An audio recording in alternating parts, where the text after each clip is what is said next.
Então eu queria que vocês recebessem com uma grande salva de palmas Larissa Chaves.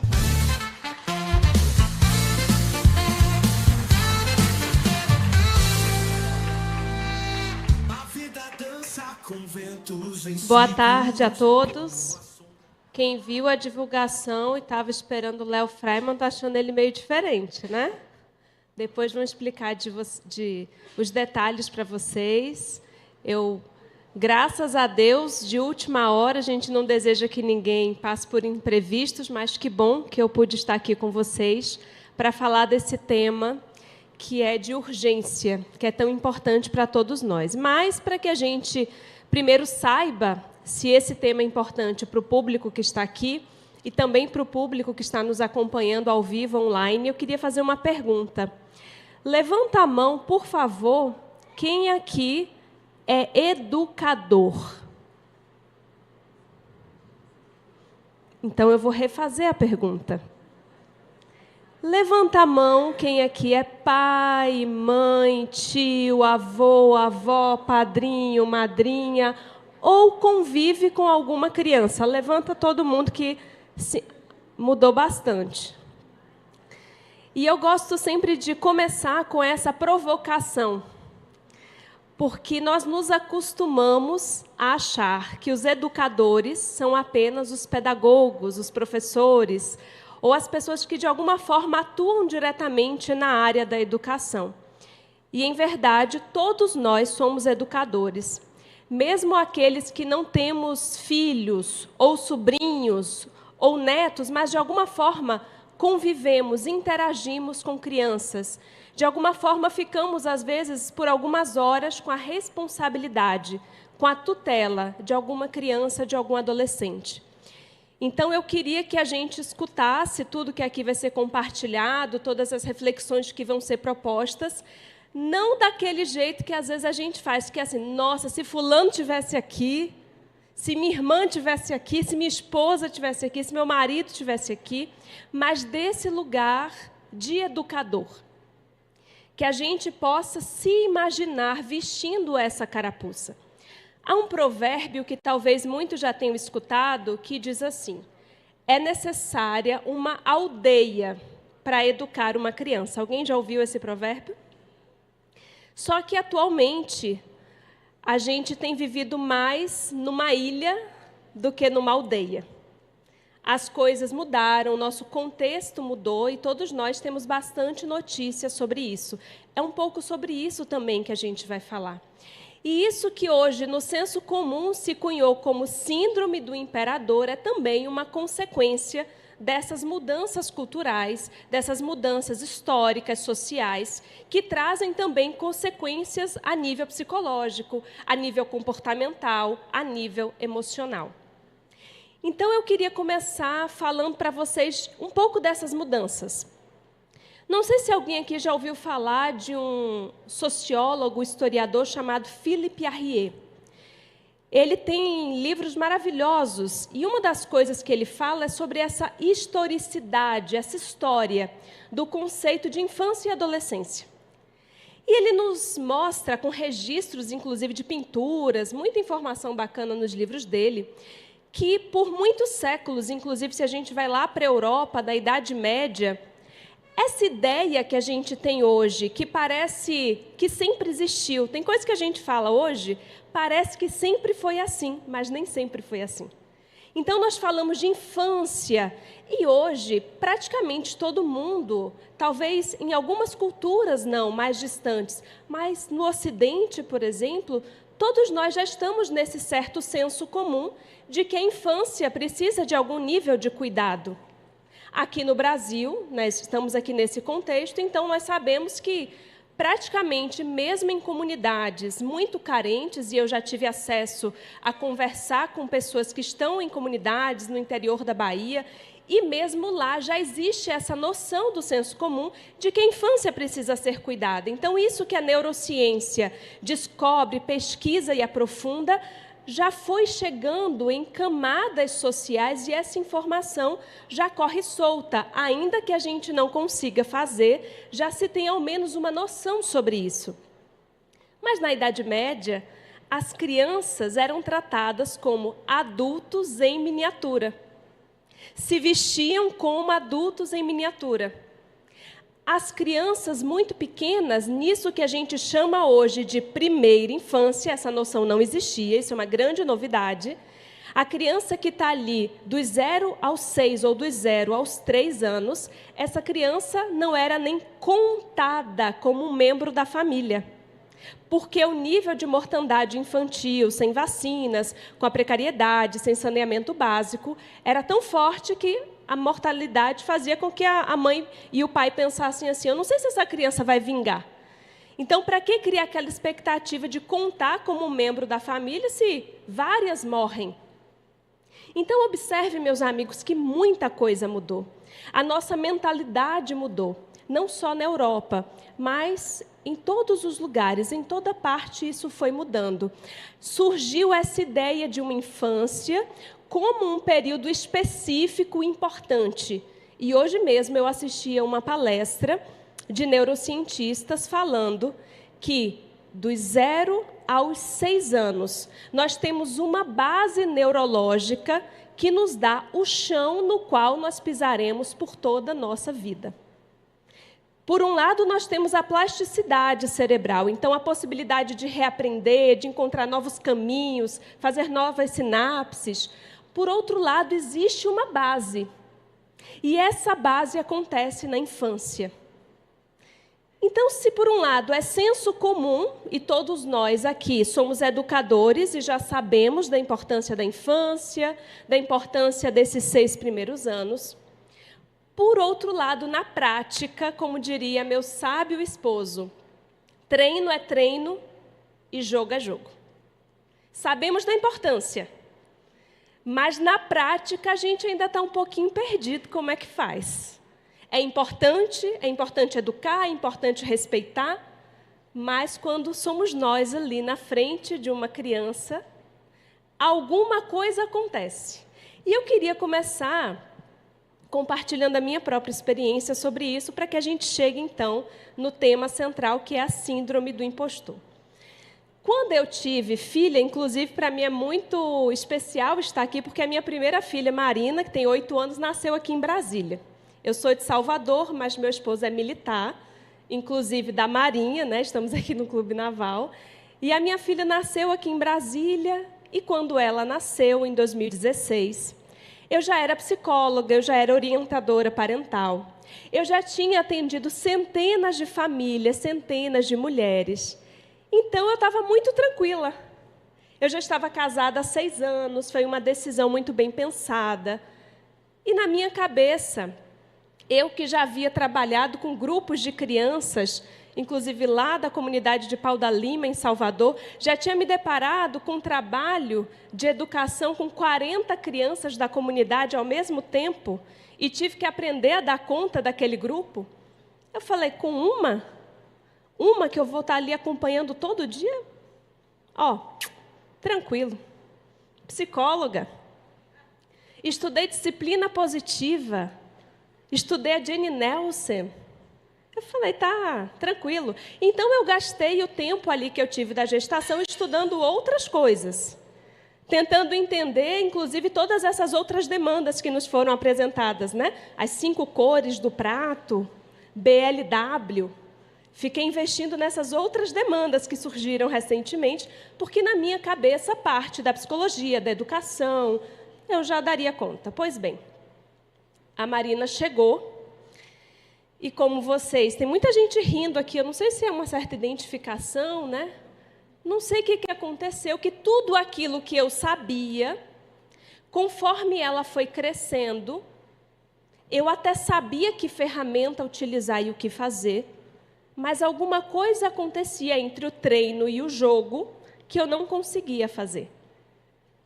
E eu não conseguia fazer ou por um motivo que vai para um extremo ou por um motivo que vai para o outro extremo. Em geral, nós temos 2 grandes extremos: o autoritarismo e a permissividade. E muitos de nós viemos dessa criação, que ou tinha na mesma casa os 2 extremos, ou tinha na mesma casa um dos extremos.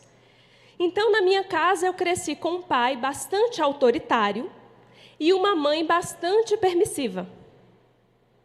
E quando eu queria alguma coisa e eu falava com meu pai e ele não queria ter dor de cabeça, ele dizia: fale com a sua mãe. E para mim era ótimo, porque a minha mãe só dizia sim. E quando eu fui ali estudando e na teoria ainda, sem a prática com a minha filha, né, dando conselho para mães que tinham seus próprios filhos, e na época que eu não tinha Marina, muitas vezes eu pensava: gente, mas é tão simples. Por que não faz isso, né? Por que não simplesmente segue isso? E quando a Marina chegou, eu me vi muitas vezes caindo em um extremo ou no outro extremo. Horas eu era dura demais, rígida demais, aí eu me sentia culpada e depois soltava, afrouxava demais e ia para o campo da permissividade. E aí existe algo que não é apenas individual, não é apenas a minha história. Existe algo de coletivo e que a gente encontra, inclusive, explicação tanto na nossa trajetória coletiva, quanto na nossa mudança de mentalidade. Por quê? A maioria dos pais dessa geração, então dos pais que hoje têm 30, 40 anos, vieram de um contexto em que o autoritarismo era muito forte. Então, muitas pessoas viveram repreensões, punições, violências. E aí, o que acontece com o nosso psiquismo? Agora, entendendo as consequências disso a nível psicológico. Aquilo que nós vivemos na nossa infância e nos feriu, aquilo que nos machucou, nós temos a tendência de fazer um certo acordo conosco. Um acordo, às vezes, inconsciente, que é mais ou menos assim. A gente vive a ferida e a gente promete que nunca mais vai deixar alguém fazer aquilo e que não vai fazer aquilo. Eu não vou ser essa mãe. Eu não vou ser esse pai. Então, em geral, a mãe e o pai que nós vamos aprendendo a ser, e isso está para além dos cursos que a gente vai fazer. Mas o pai e a mãe que vai sendo forjado conforme a gente cresce, conforme a nossa própria história pessoal se desenrola, tem a ver com esses acordos que nós fizemos, que a nossa criança fez lá atrás. Com os buracos, com as faltas que nós tivemos, com as nossas próprias feridas. Ninguém foge de si mesmo. Você pode fazer uma imersão de 2 dias, o dia inteiro, sobre informações valiosíssimas. Mas se você não olhar para a sua história de vida, você não vai colocar aquilo em prática. Se você vier aqui, todos os meses participar dos encontros, mas enquanto você escuta essas informações, isso não dialogar com a sua própria história, essas informações ficarão aqui no córtex pré-frontal. Mas tem um pequeno detalhe. Na hora que a sua criança te confronta, na hora que você se sente desafiado, a nossa amígdala cerebral, que parece uma amêndoazinha aqui no nosso cérebro, e os mecanismos de ansiedade e de estresse são acionados, ela entende, é como se fosse ali para captar a fumaça do incêndio, ela entende assim: vida ou morte. A criança está lá fazendo uma birra. E sabe o que a amígdala cerebral faz? Ela fecha essa porta de comunicação com o córtex pré-frontal. E aí aquilo que você estudou, você não tem acesso. E você é fisgado pelo seu cérebro primitivo, especialmente pelo seu sistema límbico. E por isso você não consegue colocar em prática. Aquilo, o que é mesmo aquilo que o Leonardo falou, minha gente? Eu não consigo usar agora. Porque você está ali sob a ação de algo que parece ser uma situação de vida ou morte. E esse sistema não é o nosso problema, pelo contrário. Esse sistema é maravilhoso. Porque imagina que você está lá andando na floresta. Você jura que diante de uma cobra, de um leão, de alguma coisa, você vai querer parar para usar o córtex pré-frontal, que é mais lento, para o que será que eu tenho que fazer agora? Não. Há uma sabedoria muito maior em cada um de nós, que está no nosso cérebro primitivo. Por isso, na hora que uma cobra aparece, primeiro você reage, pula, depois você descobre se era uma cobra, se era uma folha, se era um galho. É um sistema protetivo. Agora, na hora que a nossa criança está lá num desafio na nossa frente, nós precisamos ter trabalhado a base desse sistema. As nossas reações automáticas, a nossa capacidade de autorregulação. Senão, eu sou fisgada por esse sistema. E aí, quais são as respostas automáticas que virão? Aqueles acordos que a minha criança fez quando eu apanhei, quando alguém gritou comigo, quando meu pai foi autoritário, ou quando a minha mãe foi permissiva, ou vice-versa. E isso é uma cadeia sucessiva. Algumas pessoas dizem assim, Larissa, mas essa história toda parece sempre culpabilizar os pais. Os nossos pais também viveram isso. Deixa eu contar para vocês quem é o meu pai. O meu pai é uma criança, ele inclusive já faleceu. Ele é uma criança que perdeu a mãe quando ele tinha 4 anos. Ela teve câncer em Feira de Santana, não havia tratamento na época. Quando ele tinha 7 anos, o pai dele cometeu suicídio na frente dele. E depois ele foi morar num orfanato. Ele era de Feira de Santana e foi morar no orfanato em Salvador. E ele viveu lá até os 18 anos, quando ele casou com uma moça do bairro. Depois eles tiveram 3 filhos. Quando ele estava lá muito feliz, achando que agora a vida dele não teria mais perdas, mais sofrimento, tentando, enfim, ter alguns pomos de felicidade, essa esposa estava levando os filhos na escola de manhã. Ela bateu o carro no fundo de um ônibus e morreu na hora. Então, ele já tinha perdido a mãe, ele já tinha perdido o pai, ele ficou viúvo e com 3 filhos para criar. Depois disso, ele casou com a minha mãe, teve mais um filho e eu cheguei por último.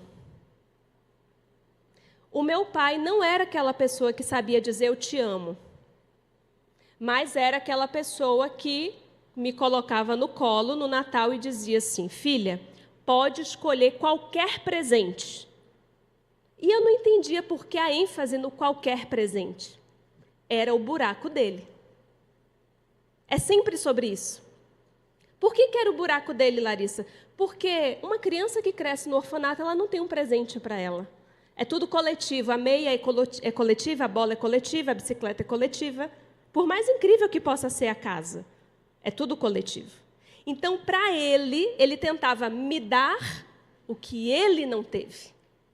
Quando ele me dizia, a gente ia ao shopping, e às vezes eu queria uma coisa assim tão simples, e ele ficava decepcionado, não era sobre mim, era sobre ele. E eu queria que nós tentássemos transpor isso para a nossa realidade. Porque é mais sobre a gente do que sobre a criança. Essa síndrome, que na verdade não é uma síndrome catalogada, é como a síndrome do impostor que Léo trouxe aqui. Então, a síndrome do imperador, na verdade, é um termo do senso comum, não é uma doença. Antes que alguém leve o filho para o psiquiatra, descobri na palestra que meu filho tem síndrome do impostor, mas é a percepção de um padrão de comportamento que mais tem a ver com os pais e educadores do que com a criança. É como se nós tivéssemos uma embarcação e dessemos o leme dessa embarcação para que a criança conduza. E aí a gente tem uma série de problemas. A gente tem vídeos, né, de pessoas que fazem isso literalmente. Mas alguém em sã consciência vai dar o leme de uma embarcação para uma criança de 5 anos? Alguém em sã consciência vai dar o leme de embarcação para uma criança de 9 anos? Não deveríamos. Se alguém aqui pensa em fazer ou já fez, que repense. Mas, às vezes, mesmo entre aqueles que pensaram, eu jamais faria isso, fazemos isso sem perceber na nossa própria casa. Por quê? Porque muitos de nós que vieram de uma educação muito autoritária têm hoje lido sem aprofundamento.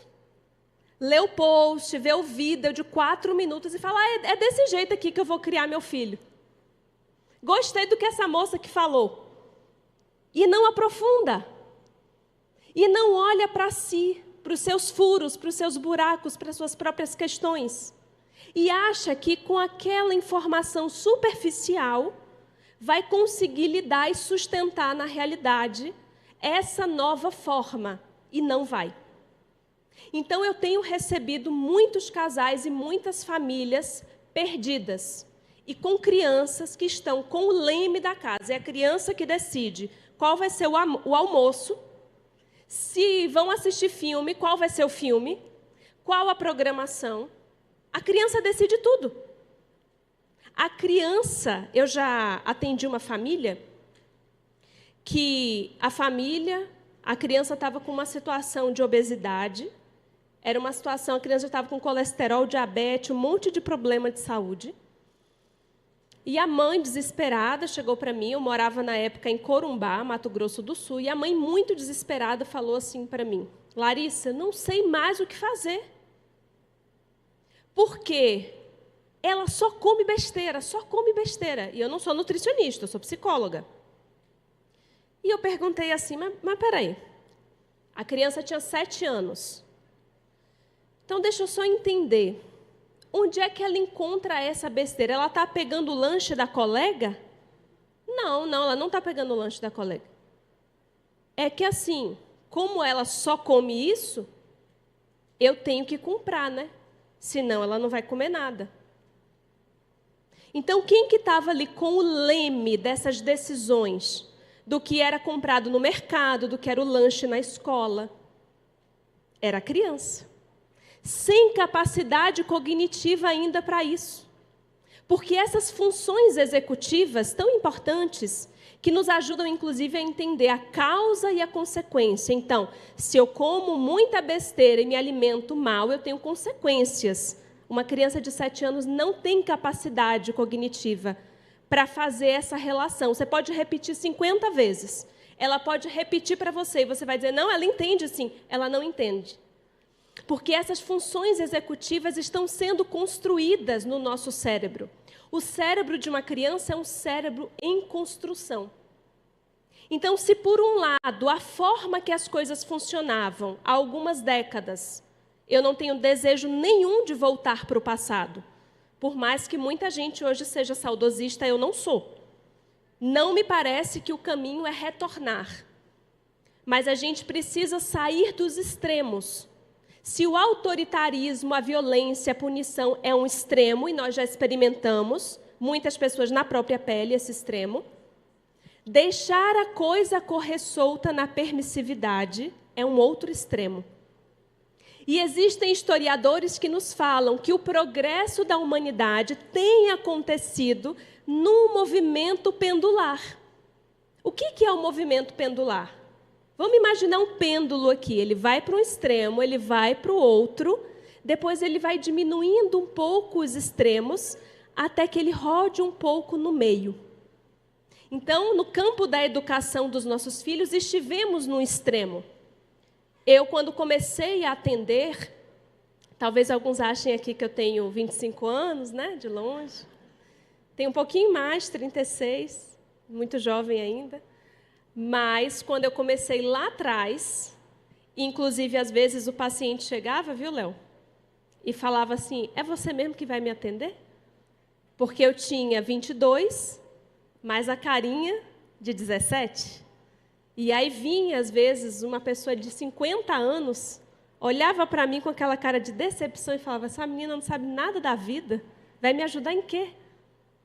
E é tão interessante porque eu percebia um padrão na forma como os problemas se apresentavam para as pessoas que eu atendia e que eram dessa geração. As pessoas que lá atrás, há mais de 10 anos, tinham 50 anos. Então, o que eu percebia? Especialmente entre os homens, muita gente reprimida, com dificuldade de validar as suas emoções, de nomear as suas emoções. que muitas vezes ia para a terapia porque a esposa anunciou o divórcio, falou a vida inteira para ele fazer terapia, e aí, na prorrogação, ele, tá bom, então eu vou fazer terapia. Mas não queria estar ali, achava que não tinha nenhum problema. Já atendi muita gente nesse mesmo padrão. Muitas mulheres também com as emoções reprimidas, num casamento infeliz de muitos anos, vivendo uma família que era pura fachada.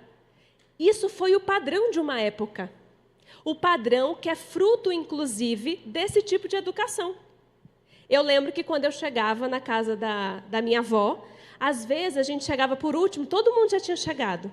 Eu tinha que cumprimentar de um por um todos os familiares.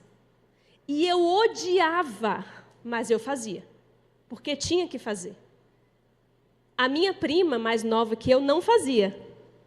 E a minha avó, todas as vezes, dizia, Jade, você devia ser que nem a Larissa, olha como a Larissa é educada. E eu não contava para ninguém que eu odiava fazer aquilo. Eu ia lá e fazia. Porque essa é a forma que eu havia sido educada. Por outro lado, se a gente vai para esse extremo que tem gerado crianças que muitas vezes nos apresentam um comportamento desgovernado, que agora os professores chegam na terapia desesperados, porque se em casa a mãe não está dando conta de um desse jeito, imagina o professor com 30. E quando a gente olha para isso, tem um outro extremo acontecendo, que é assim, você não precisa seguir essas normas. Se por um lado é um extremo ter que seguir completamente sem espaço para a expressão da individualidade, é um outro extremo deixar a coisa correr solta, porque a criança não tem condições de fazê-lo. Larissa, o que seria, então, um caminho do meio? O que seria um caminho possível para que essas informações não fiquem aqui apenas do ponto de vista cognitivo e para que eu consiga enxergar essa criança que está na minha frente? E eu diria para vocês, meus amigos, que o primeiro caminho é autoconhecer-se para melhor educar. Então, quer fazer uma tarefa? Vamos fazer uma tarefa de casa? Vocês receberam papel, caneta. Eu vou passar a tarefa. Vocês não vão fazer aqui agora. Mas vocês vão anotar o que é para fazer. Vocês, quem tiver interesse de, se ao começar esse caminho, que não é um caminho de 100 metros, tá? É uma maratona. Autoconhecimento é uma maratona mais distante do que Brasília ao Japão. A gente começa agora e não termina nunca. Isso não é para desencorajar. A tarefa é a seguinte. Vocês vão fazer uma lista, primeiro, de todas as necessidades que vocês consideram importantes para uma criança. Para que ela cresça saudável, feliz, tudo aquilo que a gente, nesse 360 que vocês têm aprendido aqui. Então, para que ela tenha qualidade de vida, educação, quais as necessidades de uma criança genérica? Se você tivesse que postular tudo que uma criança precisa, aí você vai fazer a lista, coloca um embaixo do outro. Depois você vai fazer outra lista, utilizando como parâmetro o que você mesmo colocou, você vai lembrar da sua própria criança. E olhando para todos esses itens da sua lista, genéricos, você vai preencher se você, quando era uma criança, teve esses itens 100% atendidos, mais ou menos atendidos, ou se não foram atendidos. Eu vou dar um exemplo para vocês. Na minha lista, quando eu fiz esse exercício pela primeira vez, tinha assim, atenção, mas não era a necessidade de uma atenção qualquer. Ali o que eu queria dizer era essa atenção presença, essa atenção quando o outro está ali de verdade com você. Isso é uma coisa que eu botei lá atrás na minha lista. E quando eu fui olhar para a minha infância, eu tinha a presença dos meus pais fisicamente, mas eu não sentia que essa atenção tinha acontecido. E isso não é sobre eles não quererem me dar. É sobre talvez eles nem terem percebido que aquilo era importante para mim. Então, eu não tenho nenhuma memória, nenhuma, dos meus pais no chão brincando comigo. Isso nunca aconteceu. Eles estavam do meu lado fazendo as coisas deles de adultos. E eu estava fazendo as minhas coisas de criança. E, inclusive, eu escutava como elogio: Larissa é ótima, ela não dá trabalho, ela fica ali, ó, brincando, não atrapalha, não dá trabalho. Isso era reforçado como uma virtude.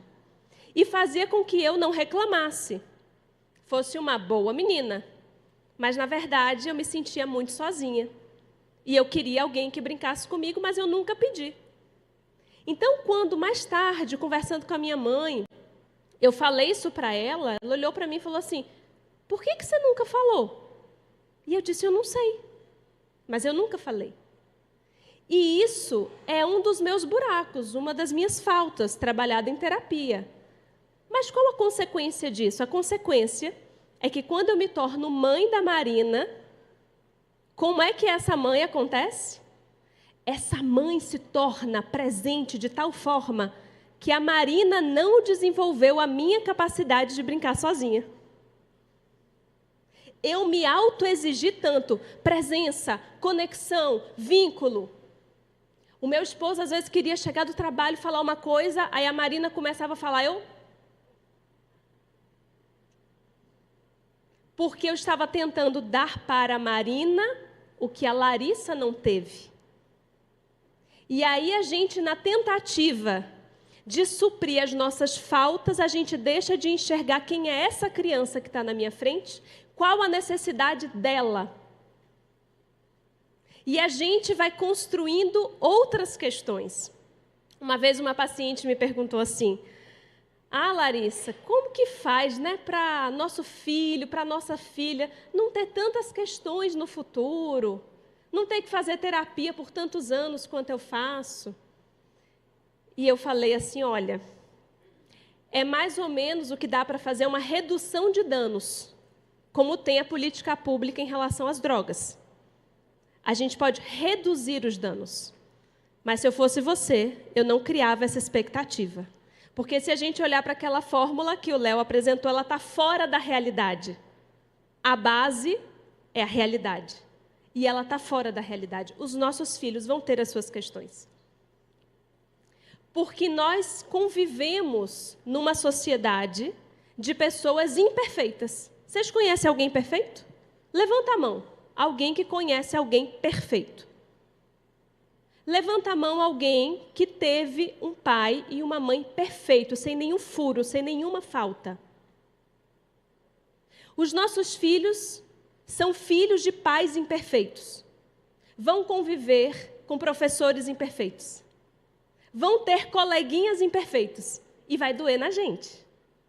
Porque você, às vezes, até acha, na ilusão, que está fazendo tudo direitinho. Quando começa a sair da sua aba e ir para o mundo... A minha filha, por exemplo, não vai ter celular por muito tempo. É uma decisão. Eu vou ter que arcar com as consequências.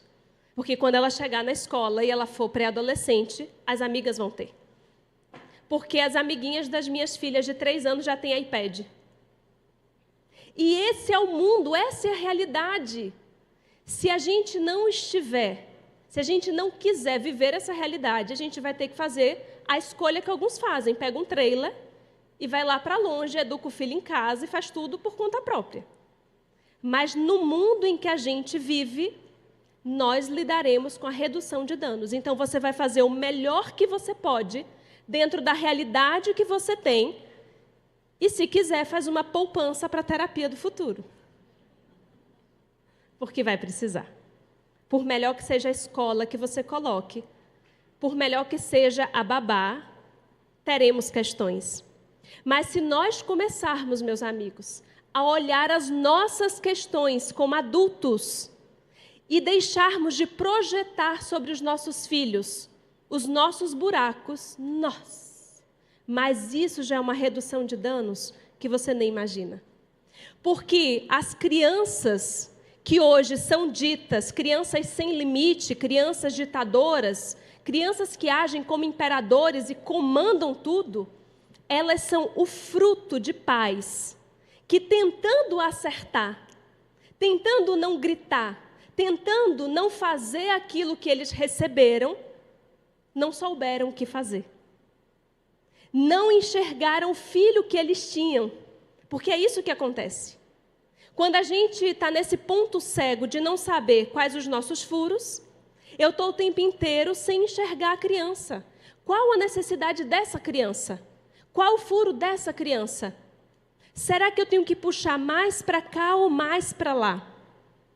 Os meus pais tiveram 2 filhos muito diferentes, o meu pai e a minha mãe. Então, o meu irmão, que é 9 anos mais velho que eu, era aquele que o pai é chamado na escola e tira nota baixa e apronta e não sei o quê, porque ele gostava de esporte. E hoje ele é um técnico de voleibol muito renomado. Eu sou aquela filha que não deu trabalho. Normalmente o filho que não deu trabalho tem muito trabalho, tá? Se os meus pais tivessem uma fórmula mágica e tentassem aplicar a mesma fórmula para os 2, não daria certo. Não daria certo.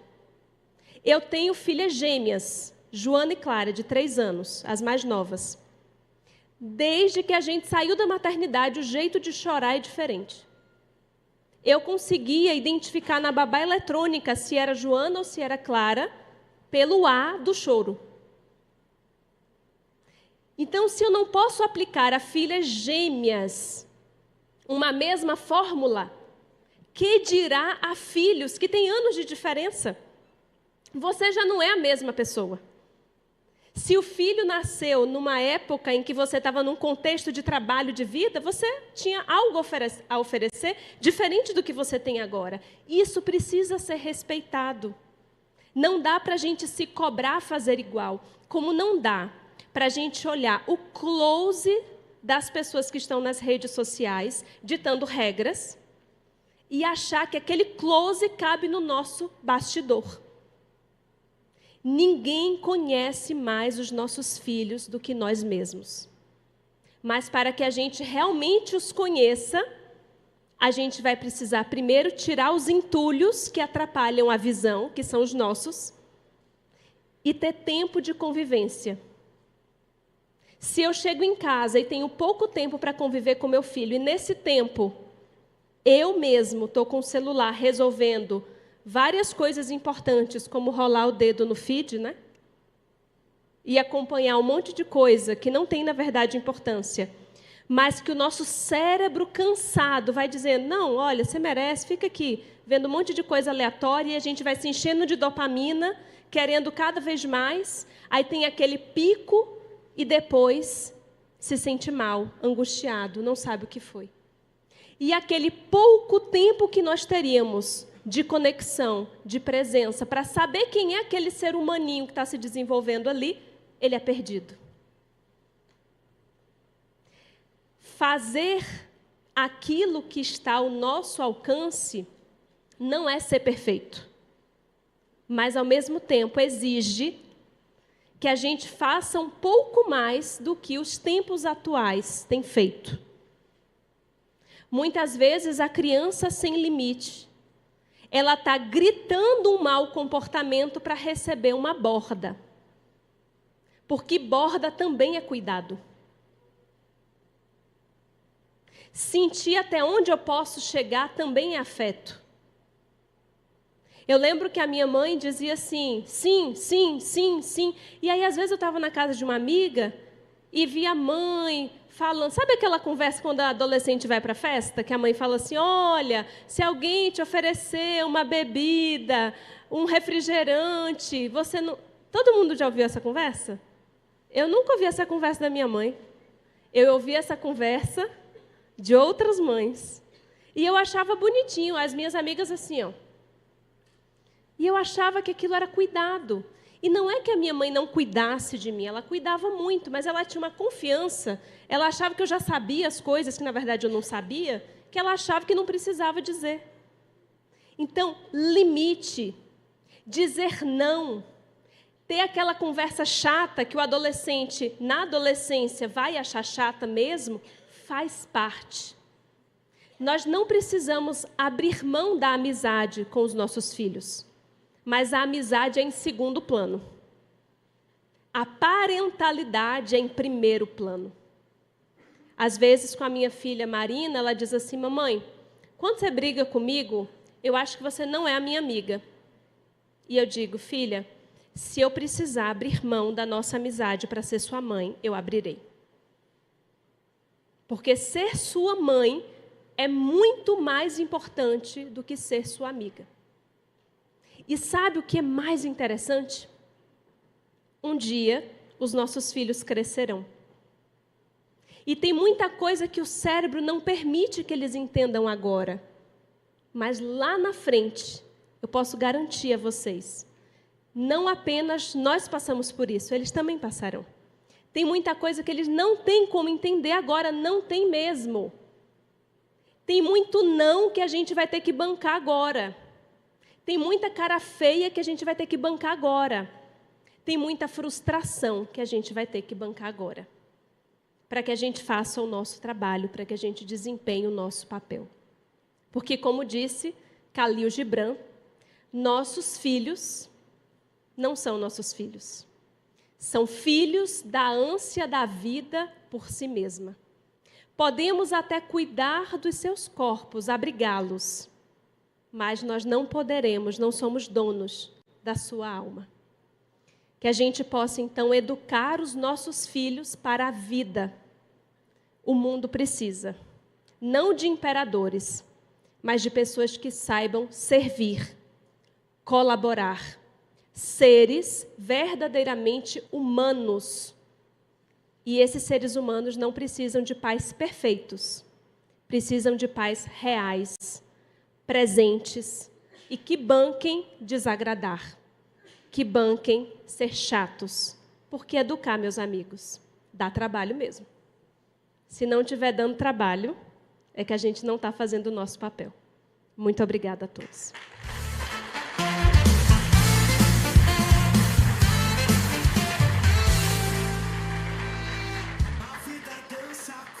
Gente,